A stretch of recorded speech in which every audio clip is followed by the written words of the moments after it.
Professor Sudhir चंद्र जेना और professor Satpathy को मंच को आसवा को अनुरोध करुछि।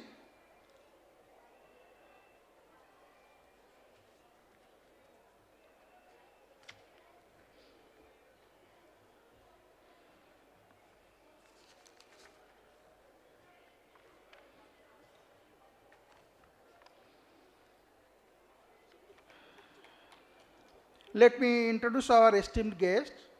Professor Jitendra Narayana Das, widely known as Das Benehur, is an eminent writer in Odia who has more than 150 books to his credit, including collections of short stories, poems, novels, essays, travelogues, and features. His writings in Odia and English have been published by reputed publishers both at the state and national level. He is a recipient of numerous awards, including Odisha Sahitya Academy Award, Odisha Vigyana Academy Award, and Kendra Sahitya Academy Bal Sahitya Puraskar. He is also a former professor in political science. Dr. Sudhir Chandra Jena is a former professor in political science. As a continuous researcher, he has more than 200 publications on various socio-political issues at national and international level.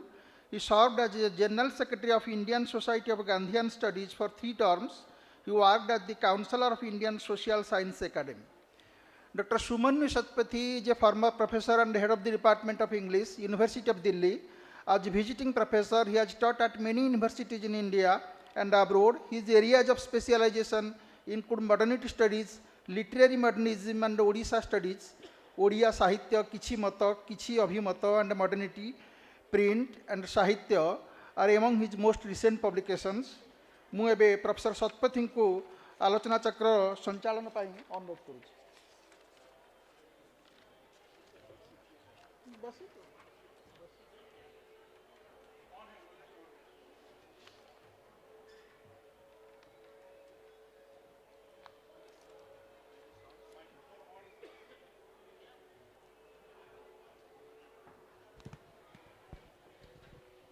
Am I audible? On air? Am I?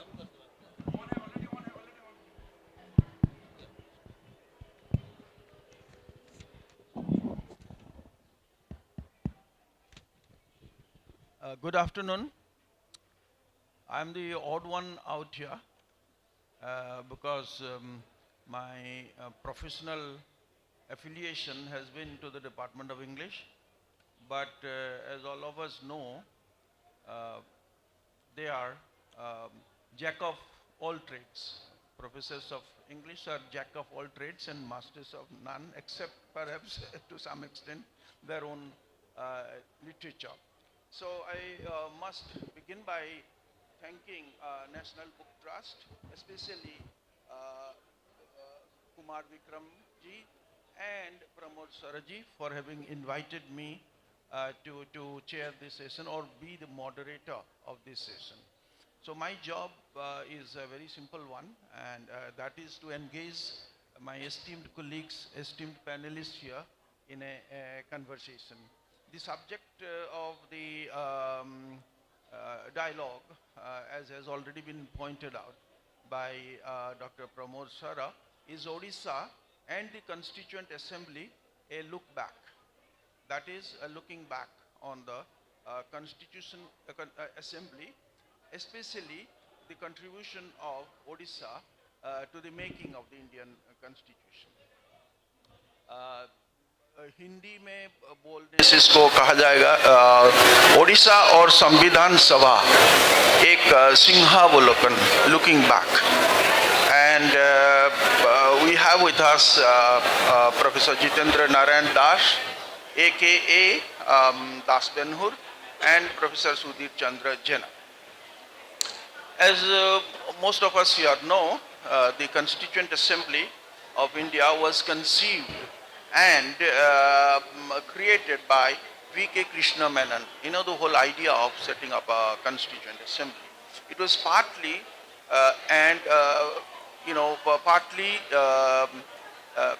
it was constituted by elected members, some members who were elected and some others who were nominated. And this Constituent Assembly not only was engaged in the framing of the Constitution, but it carried on with its work even after independence as a provisional parliament of the country soon after independence. And the drafting committee, as we all know again, was chaired by B.R. Ambedkar. Uh, we'll get to know some details about who were the members from the Odisha province. It was then not called a state but a province. And they were prominent politicians of the time, Vishwanath Das, Krishna Chandra Gajapati Narayana Dev, who was probably Maharaja of Balakandi, and Hare Krishna Mahatab, you know, is very well known as is one of the makers of modern Odisha. Then Lakshmi Narayan Sahu, who was a writer of no small merit. I've read some of his poems, a very warm human being. And Nanda Kishore Das, we are talking about Nanda Kishore Das. Yes. And Rajkrishna Bose, Santanu Kumar Das. Now, when we have this list, we often forget or we are not told, because many of these things are not documented, how many, who all were actually elected and who were nominated. We are not very sure about that. And there were some women members also who were called the mothers of the Indian Constitution. And Malati Chaudhary was one of them. I think she withdrew because of her own engagement with the freedom struggle headed by Mahatma Gandhi. So I'll request the panelists. We'll begin with Das Benhurji. And I would like to know who of these were nominated and who were actually elected members among these. Namaskar, Jai Jagannath. Our moderator told that he is an odd man out. But to my mind, no one is odd here. We all are insiders because we are talking about the Constitution of India and its making. We are all a part of the constitutional system. Even if Professor Satpathy belongs to English, he is an Indian and he is a part of the Indian constitutional system, and I find he has also cast his vote yesterday. So you are already a part of the system. The second thing is, we have another panelist here, my friend Dr. Sudhir Chandra Jaina. We will be discussing about the contribution of particularly Odisha to the Constituent Assembly. I must tell you that India that is there today is the product of the Constitution.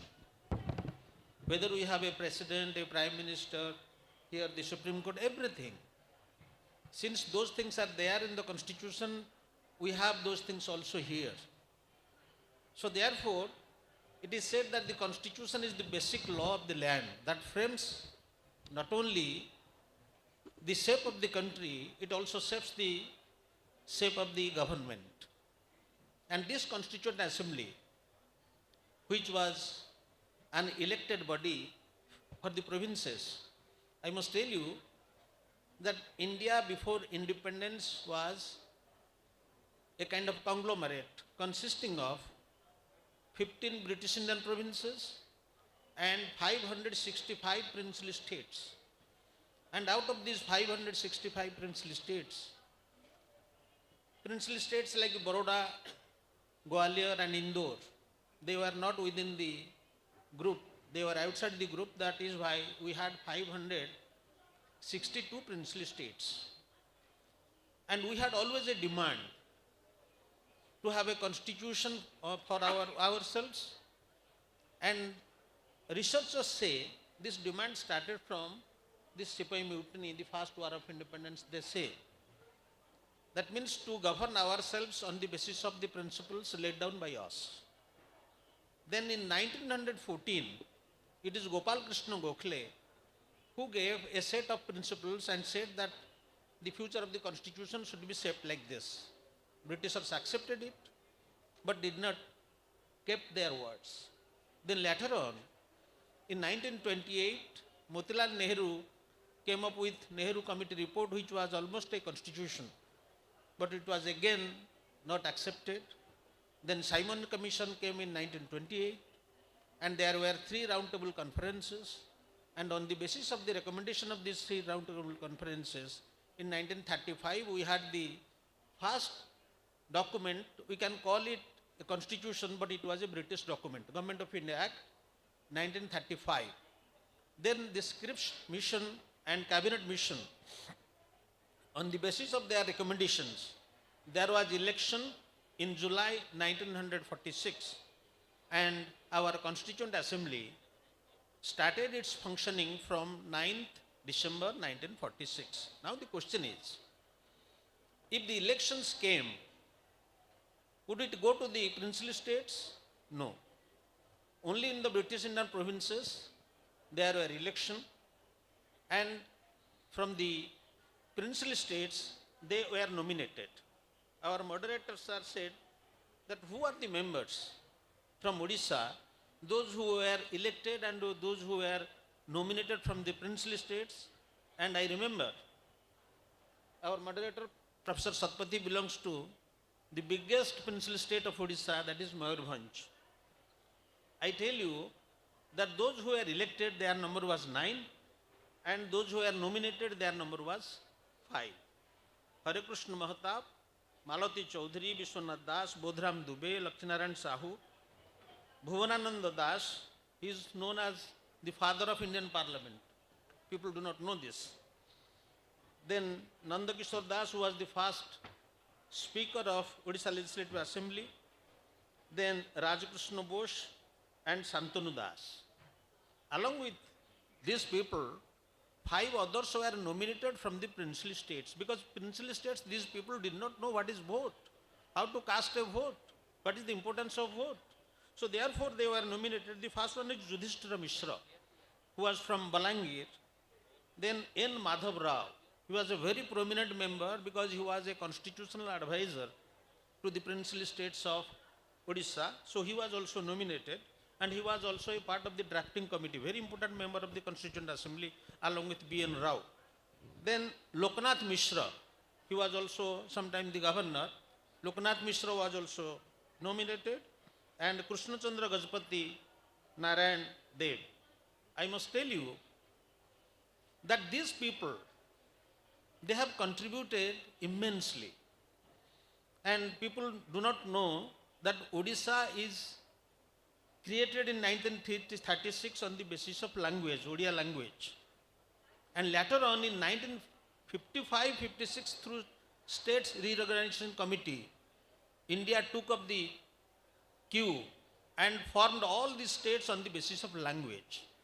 So one example is that the members of the Constituent Assembly from Odisha, time and again they have insisted on the linguistic creation of the provinces.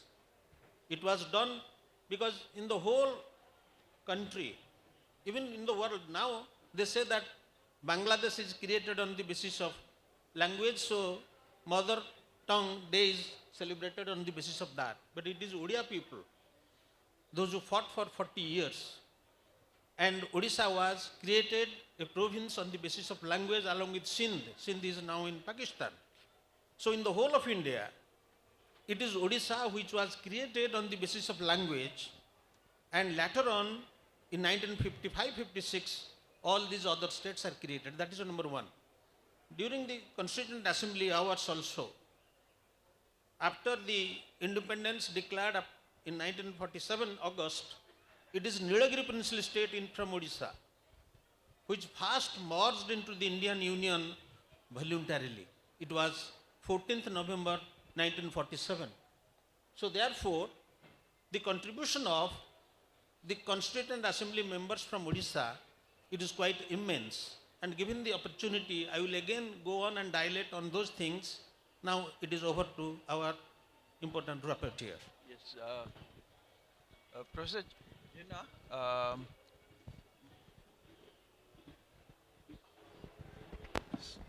Sorry to interrupt. Our chief editor is here. I would like to request our Chief Editor, Mr. Kumar Bikramji, to felicitate our guests. Professor Das Bene.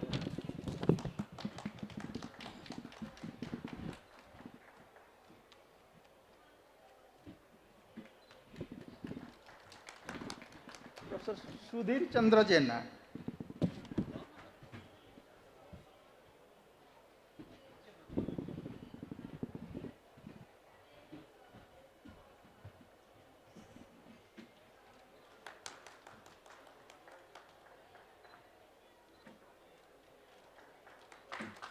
Professor Sumanyu Satapathy.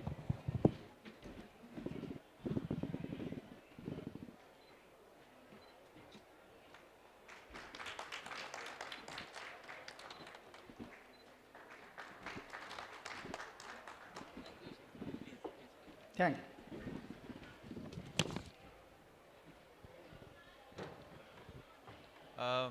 Thank you very much. So I won't ask a fresh question, but I will request Professor Jaina to add to or say something. Yeah, yeah. So we'll keep it in the form of a dialogue.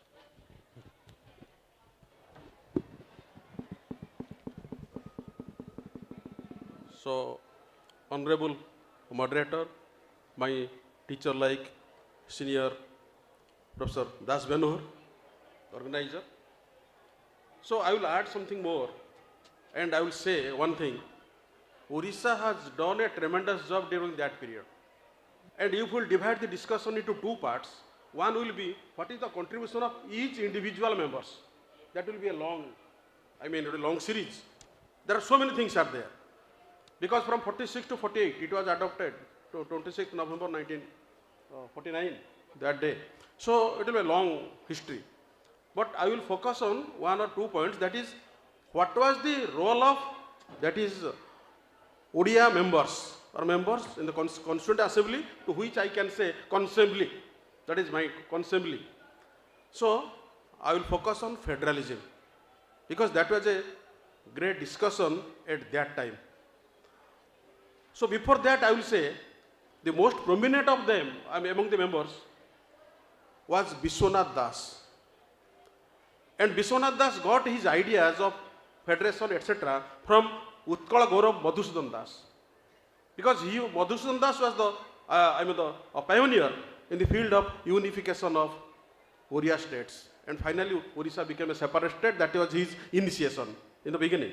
So Vishwanath Das was a great champion also. And Vishwanath Das was contemporary of Nehru, was born in, that is, 1889 also. So, he was a champion, particularly in that Constituent Assembly, if we will take into consideration his contribution. So, I am just discussing about this, his deliberations in the Constituent Assembly on federalism. That was on 25th January 1947. And he was appointed in the members of the Order of Business Committee. And very interesting, he discussed all these things and told that, number one, most important point, and this Vishwanath Das was also elected to that assembly after the Government of India in 1935. So in 1937 there was election as Odisha as a province. So Vishwanath Das was a member there, but he did not join as the Prime Minister. At that time it was called Prime Minister, not Chief Minister. So even if there was a chance to join as the Prime Minister, he didn't join. What was the situation? I am telling you, very interesting, that he told that under Government of India in 1935 the post of governor was created. And there was a distribution of power among center and state, everything. So, Vishwanath Das did not join and told that I have certain conditions. If governor would not interfere in my activities, in the administrative activities of the provinces, then only I can join. So, he did not join. So, my point is, he told that the role of governor should be limited. And his friends like Lakshminarayan Sahu and others, they told that the governor must be elected one. That means to restore democracy. And you know that even if, his suggestions were not accepted, but till date what we see, governors are becoming, a puppet in the hands of the central government till date. At that time, Vishwanath Das told that governor will inform from time to time to the central government because at that time India was not independent. So I will not accept this post. And I will say another very important point on which Vishwanath Das raised his voice. In the very first meeting, Maulana Hasrat Mohani was a member and he presented a notice to the chairman Rajendra Prasad. The theme of the notice was that this Constituent Assembly is not legal, it is not competent. So it is a great issue. That means the person is challenging to the formation of the Constituent Assembly. So Vishwanath Das wanted to know clearly what was the intention and he objected to it, and the demand for creating another assembly, that demand by the Hasrat Mohani. So Vishwanath Das raised a point of order and told that this is a negative, notice or order by him, and we cannot say it is illegal, and we cannot, we can say defame the Constituent Assembly. So finally, after a lot of discussion, the question of new constitution, Constituent Assembly was rejected. So these are certain, I will say, and if you will go through all these persons I told by Professor Das Benuhur, these people, and another, I will tell you about Maladi Chaudhary, a single member from Odisha as a woman. So she didn't join, but one thing, she was a member of the flag committee. Anyway, so thank you. So now I hand over to Professor Satpat. Yeah. Thank you very much, Professor Janak. You threw light on Vishwanath Das's contribution to the federal structure of the nation state and some other issues to which he contributed. Now there is one question that keeps coming back to my mind, which is about, these intellectuals who were part of the Constituent Assembly were not produced out of the blue. Actually, there was an intellectual ferment that was going on in the 1930s, and I think one of the preeminent figures was Nilakantha Das. Oh yeah. And Navbharat. Yeah. By No, Nilakantha. but the time, yeah. All these people, whether there's Sadashiv Mishra, who eventually became Vice Chancellor, economists, so many people, they were talking about federalism, about the economic structure, why the state governments or the provinces, they used to call them provinces, should not get all the taxes that are generated from within the state. So I'm surprised to see that Nilakantha Das was nowhere, apart from Mahtab and Sadashiv Das. I think Nilakantha Das was one of the most prominent figures. He was not part of this. Okay, there is How did this happen? Is it because he changed his political affiliation from Gandhism to Socialist Party and so on and so forth? What is the reason? Actually, I told you that from the provinces they were elected to the Constituent Assembly, and the time is 1946. Nilakantha Das was no longer in the Congress, so he had his own other party. I should tell you that when Sir Stafford Cripps met Mahatma Gandhi and requested him to be a member of the Constituent Assembly, Mahatma Gandhi said, either I belong to Congress nor to Muslim League. I am not going to be part of the Constituent Assembly. So it was an election to the Constituent Assembly from the provinces, and many of the people like Nilakantha Das and Sadashiv Mishra, as you quoted, they did not join this election. So they were elected from the provinces, and a few were also nominated from the princely states. And we should also know that there were about to be 389 members to the Constituent Assembly, but from all over the country, and 296 from the provinces, 93 from the princely states. And after the election, Muslim League did not join. So Congress had 208 members, League had 73 members, but they did not join. And the important thing is, it started with 207 members, the Constituent Assembly, and out of these 207 members, there were only 9 women members. And out of these 9 women members, Malati Chaudhary from Odisha was also a member. And I am really happy to say that in the front row, out of the 12 people sitting, one Odia was there, that was Dr. Harikrishna Mahatma. And why Malati Chaudhary, though she belonged to the flag committee, did not join the Constituent Assembly? The reason is at that time, India's situation was very bad. This massacre was going on. So along with Gandhi, Malati Chaudhary chose to go to Noakhali than to attend the Constituent Assembly. That is why he had limited participation. But as Professor Jena said about, say, Vishwanath Das, I told you that there were 14 members, and of these members, it was Bhuvanananda Das who intervened 61 times during the Constituent Assembly debates. He had tremendous participation, and Vishwanath Das had 34 times intervention. Now the question is, Yeah, these are the details we Yeah. would like to know. yeah, Generally, those things are there. many of us in The Odisha reason and is, outside ma- Odisha are many not people, aware of all yeah, this. many people in modern India do not read the Constituent Assembly debates. For example, Loknath Mishra, he raised the question, actually, sovereignty belongs to whom? Ambedkar answered, it is with Parliament. No, it should be the people of India.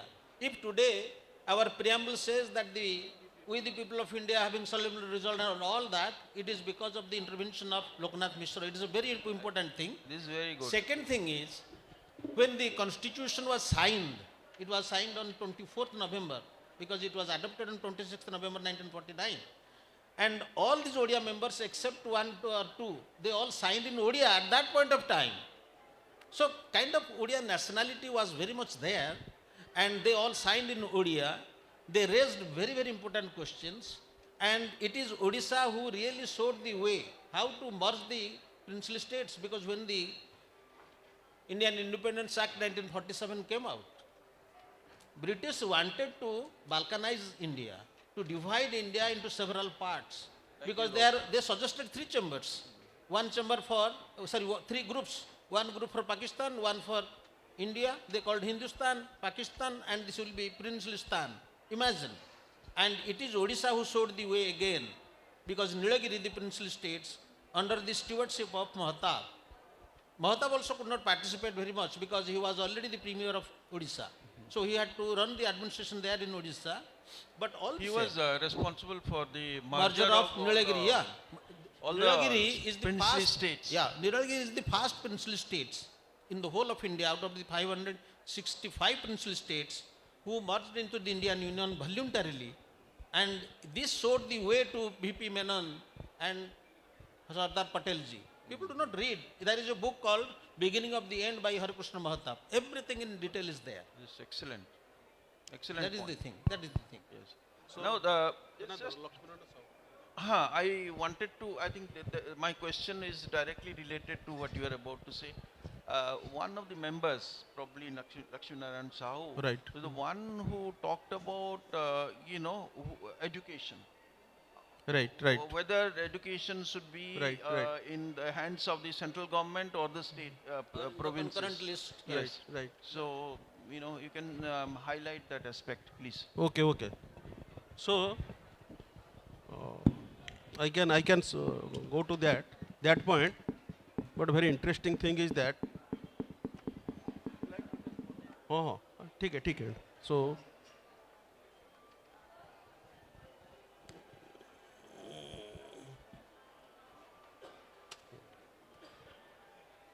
So, I will to go to that part. So, at that time, there was a division of power, that is center, state, as well as there was some joint list that was under Government of India in 35. In that, Concurrent list. concurrent list that was joint. So, in that distribution, education was with the state list. So, L.N. Sahu, Sarangdhar Das and other members, they raised one issue that if it is given to state list, so state is authorized to develop education, etc. And they demanded that center should never interfere in the role of that, vice chancellor of university or university affair, so that education cannot be developed properly in a proper way, because there are so many problems in Odisha. There was some tribal belts, etc. also. So it was not, it was never an uniform society. There are so many differences. Dalits were there, SC, ST, so backward area, coastal area, western Odisha. So like this, so they told that education should be controlled properly by the state government only or provincial government only.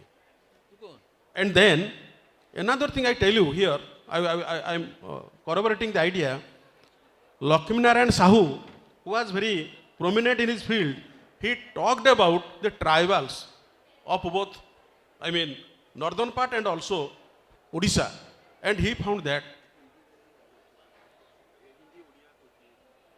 अच्छा देखिए, जो tribal के बारे में लोकनाथ साहू, जो हमारा LN Sahu, Laxminarayan Sahu का जो मतलब था, उनका जो मकसद था, वो था कि देखिए जो ट्राइबल से उनका हालत बहुत गंभीर है. तो ही विजिटेड मेनी टाइम्स, बहुत बार गए थे Assam, particularly in 1938 he visited there, and he said that these tribal people, there is no no real development for them by the British administration, etc. So he suggested that, particularly about the Naga, he said that one Naga council should be formed for the development of Nagas. And then also he suggested for, that is, regional council. And he thought about also the Kondh, one particular tribal group Kondh, for their development also, because at that time there was sacrifice of human beings, etc. And also he thought about the sale and purchase of land. That means whenever anyone wants to purchase the land from a tribal people, there might be some restrictions also, because at that time there were so many problems on that issue. And my point is that, besides that, he also thought of the language problem, because so many people, बहुत ज़्यादा लोग, we can say, were in different parts of Bengal also. Bengal में बहुत सारे लोग थे, and he has given a very beautiful note of it. He told, gradually the number of Odiyas, जितने ओडियासारी थे बंगाल में, उनका संख्या कम हो रहा है. In 1891, there were only 6 lakhs in district Midnapur. Midnapore में थे, 1901 में उनका नंबर कम हो गया, 3 lakhs only. In 1911, it is the report of Lakshminarayan Sahu in the Consembly. In 1911, it was less than 2 lakh. In 1921, it was only 1,40,000. And in 1931, it was only 45,000. So he wanted a clarification regarding this, linguistic minorities, what will be the situation of Odia language. And that means my point is that on federal issues, on language, on tribal issues, different about... there was all-round participation from the members. That means yes. And again, another also, he has given another very interesting report about Telugu and Odia. That means in the border of that Vijayanagaram and Odisha. And he has given that out of 1,000 in Oriya speaking tracts, 19 and out of 1,940 they speak Telugu. And on the other hand, in Telugu zone, the number of Odiyas were less. So thank you very much. We don't have too much time. I think we have another 10 minutes or so. We are nearing Okay. that. Before you take over, I would just like to ask you about the role of Sarangadhara Das. Because he was he a was very highly nominated. educated, well-traveled person who had been to Japan, America, and he had a very unique point of view. थोड़ा साहेबी जैसे थे उनका आधा बात करने का तरीका वगैरह वगैरह, तो उनका क्या रोल था? The Sarangadhar Das, he was known as Gadzat Gandhi, and he was nominated from the princely states and particularly Dhenkanal, because he belonged to Dhenkanal. And I should tell you that he had 5 times intervention, because, and he also signed in Odia, as I was telling you, he was a very important Odia nationalist. And his contribution is on the basis of deliberation and giving more freedom to the Gujarat people. And at that time, merger was not already there. It was on the anvil. But I should tell you, because it is being hosted by NBT and NBT is related to books. There are Odia books which have dilated on the Constituent Assembly. And our editor Pramod sir is here. I should, for his information and for the friends present here, I should tell it that there are some very important Odia books, like say Bharatiya Sambidhan, it's Odia translation by Ankita Priyadarshini. It is in 5 volumes. Making of the Constitution, it was by, say, contribution of Ambedkar, his writings and vision. It's published by NBT? No. No, it is published by the Parliament. Publication by Parliament, I think. Then Bharatiya Sambidhan by Dr. Arun Kumar Behera, again 4 volumes. Then Rajanaitika Samaj Tattva Parichaya, Bharata Sarkar or Rajniti, Bharatiya Rashtriya Vyavastha, Hamara Sambidhan by Subhas Kashyap, it is available here. And there is another very interesting book, Odia book, Madhyaratra Swadhinata. It is translated by Raghunath Mishra and Nirmal Sundar Mishra.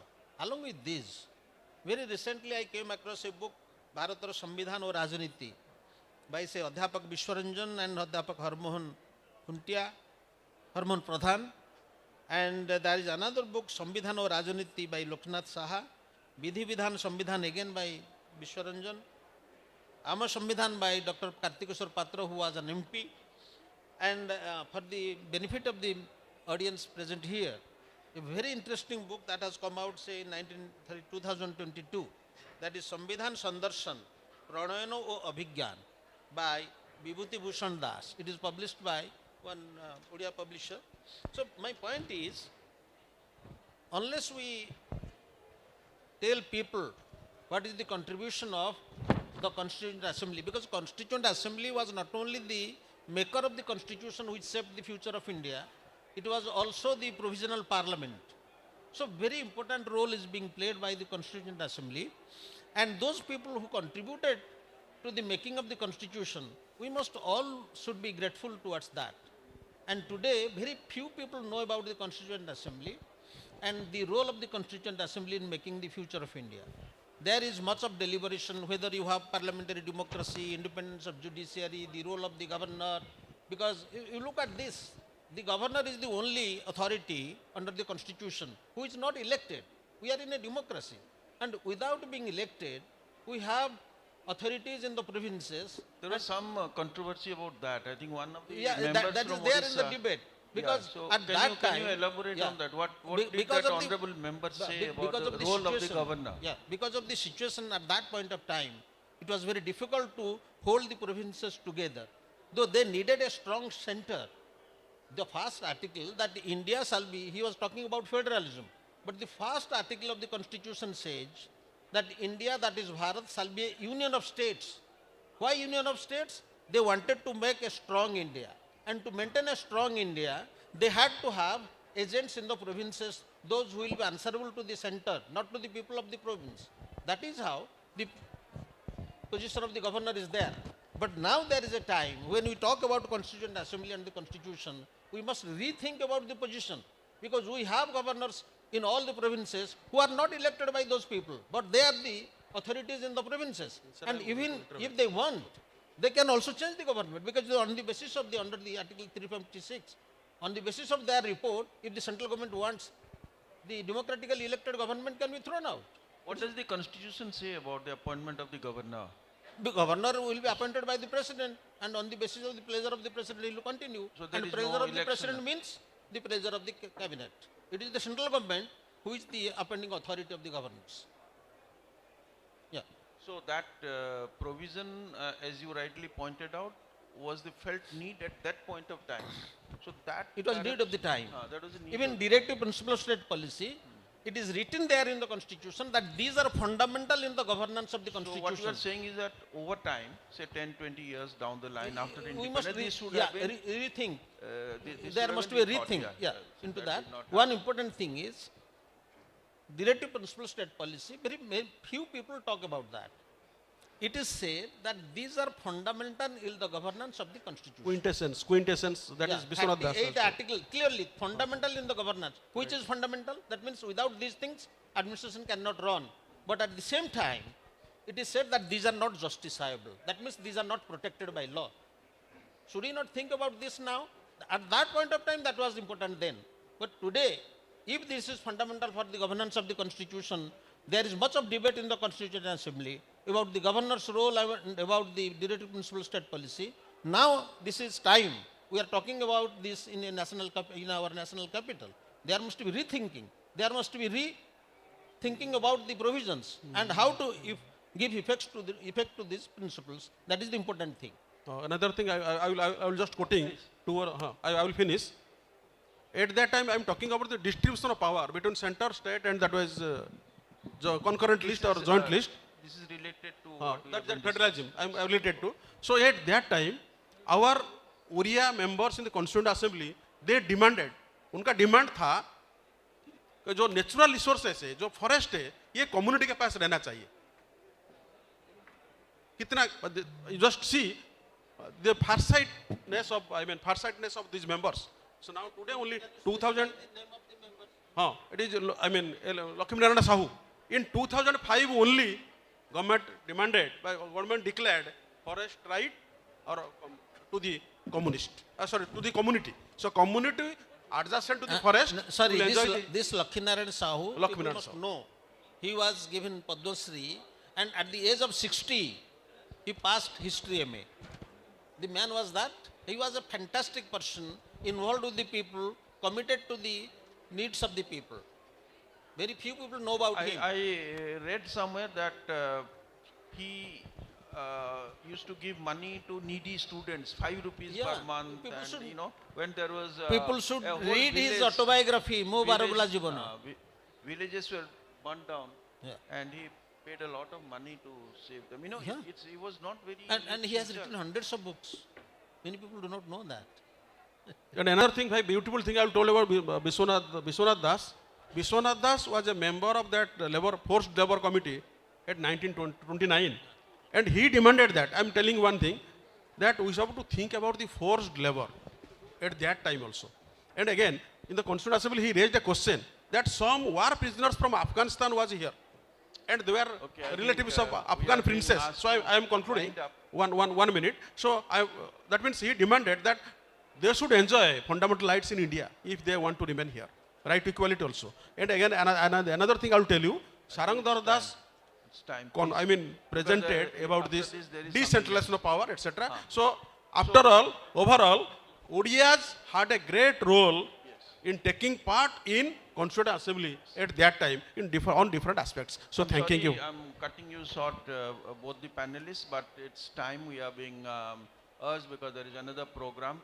I will, at the end of the discussion, I will, it dawned on me that many of us are not aware of such things, and I must congratulate the NBT think tank for having thought about this particular panel. And I will request them or urge them to produce a document of, the whole thing. I thank Professor Das Benur. He has given the topic and theme. The sub-theme he has given, and after discussion with Pramod sir. So it is, I again thank to Professor Das Benur and also at last I thank NBT for organizing this type of, a program within this Brook Fair, so that we got some opportunity at least to know about the members of ODIs. Thank you.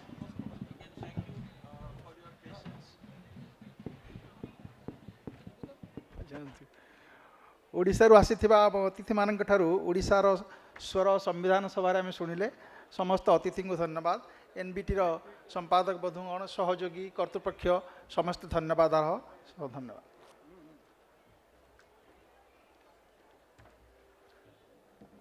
मित्रों नमस्कार। अभी हमारा सत्र जो है राजभाषा हिंदी अनुप्रयोग के विविध आयाम, ये अभी आरंभ हो रहा है। हमारे बीच में डॉक्टर संजय द्विवेदी जो भारतीय जनसंचार संस्थान के पूर्व महानिदेशक हैं, भोपाल से हैं, वे सीधे मंच पर आमंत्रित हैं। हमारे बीच में अगले वक्ता श्री सुभाष चंद्र जी, वो प्रांगण में पहुंच रहे हैं। अगले वक्ता श्री बालेंदु शर्मा दादीच हैं, तकनीक एक्सपर्ट हैं, और श्रीमती अलका सिन्हा जो राजभाषा अधिकारी हैं। सुभाष चंद्र जी, आपसे अनुरोध है सीधे आप मंच पर आ जाएं। सुभाष चंद्र जी।